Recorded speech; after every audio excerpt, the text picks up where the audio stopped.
السلام عليكم. أهلا بكم من جديد في قناة الزراعة الحديثة.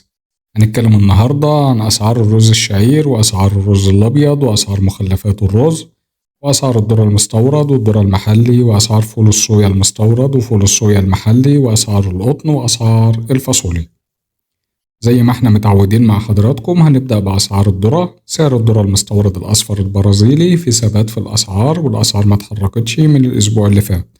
15,000 جنيه للطن صب أرض المينا. وسعر الذرة المستورد الأصفر الأرجنتيني 15,000 جنيه للطن صب أرض المينا. وسعر الذرة المستورد الأصفر الأوكراني والصربي والأمريكي والبلغاري والتركي والروماني والروسي 13,800 جنيه للطن صب أرض المينا. أسعار الذرة البلدي: سعر الذرة البلدي الأصفر من 13,500 ل 13,800، وسعر الذرة البلد الأبيض من 12,700 ل 12,900.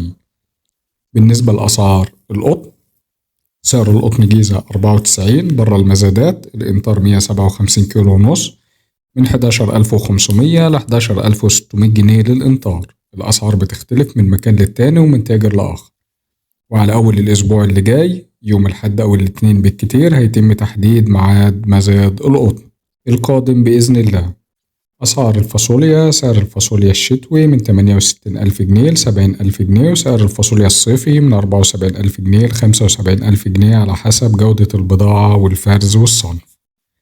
بالنسبة لأسعار الصويا: سعر فول الصويا 44% بروتين 32,500 جنيه للطن، وسعر فول الصويا 46% بروتين مستورد 33,500 جنيه للطن، وسعر فول الصويا 46% بروتين محلي 33,000 جنيه للطن.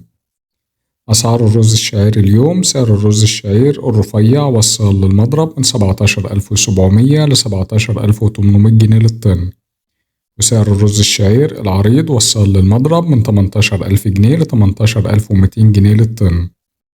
أسعار التنفيذ على أرضه بتقل 200 جنيه، وبتختلف الأسعار من مكان للتاني ومن تاجر لآخر على حسب جودة البضاعة والنولون وهامش ربح التاجر وتكلفة التحميل والتعتيق والنقل. أسعار الرز الأبيض الرفيع من أرض المضرب: بضاعة أعلى جودة، زيت وبخار وسوريتكس وكسر من 8 ل 10%، من 26,400 ل 26,600.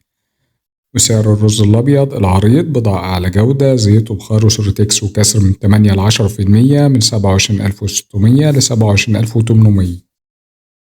أسعار مخلفات الرز: السرس المطحون من 2,200 ل 2,300 جنيه، الكونة من 13,000 ل 13,200 جنيه، كسر الرز الناعم من 15,800 ل 16,000 جنيه. وصلنا لنهاية حلقتنا، وياريت تدعمونا بالاشتراك واللايك وتفعيل زر الجرس، والسلام عليكم ورحمة الله وبركاته.